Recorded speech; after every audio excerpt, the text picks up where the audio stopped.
Presidente, da Bergamo, città che ha sofferto molto durante la pandemia, arrivano segnali che lei vuole evidenziare, uno rivolto al passato e l'altro invece come prospettiva futura.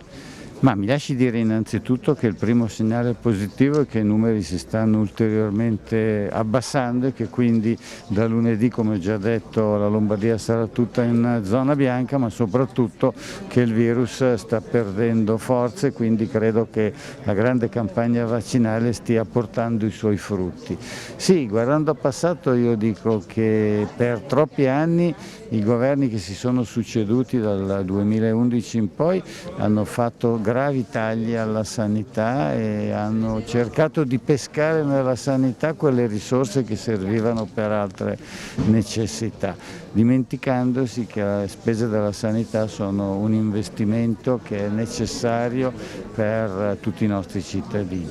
Credo di poter dire che questa Casa della Comunità che abbiamo inaugurato da poco abbia il merito di saper interpretare nel modo migliore il significato della legge che abbiamo approvato nello scorso dicembre, quindi presa in carico della persona prima ancora che del malato, possibilità di indirizzarla a dare una risposta a quelle che sono le sue esigenze sanitarie, sociali, di vario genere,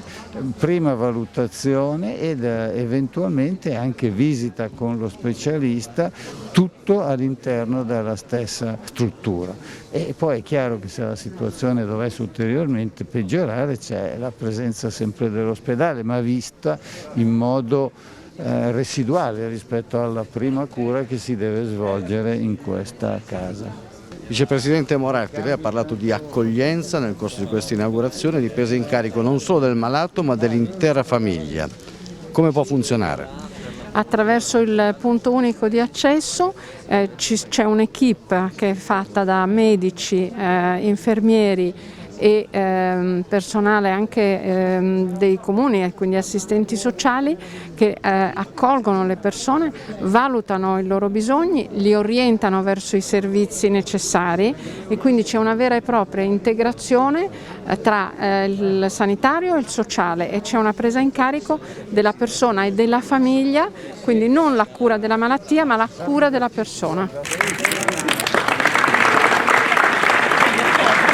Di indirizzare i medici di medicina generale là dove è necessario, quindi nelle zone carenti, nelle zone disagiate e anche ora nelle case di comunità. Il governo è in questo momento in una fase di valutazione della proposta che è stata fatta dalle regioni. Ci auguriamo che si riesca rapidamente a trovare una soluzione, perché purtroppo questo problema, ripeto, che interessa tutte le regioni, non è un problema che le regioni possono risolvere da sole. Abbiamo necessità di un intervento governativo, l'accordo è un accordo nazionale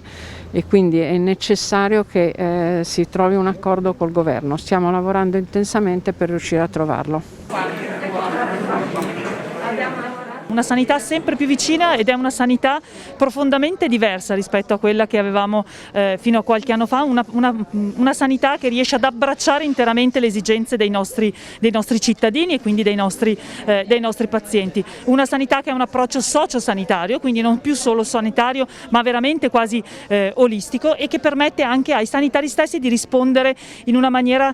direi con una competenza a 360 gradi e con un intervento a 360 gradi per quelli che sono i bisogni dei nostri cittadini.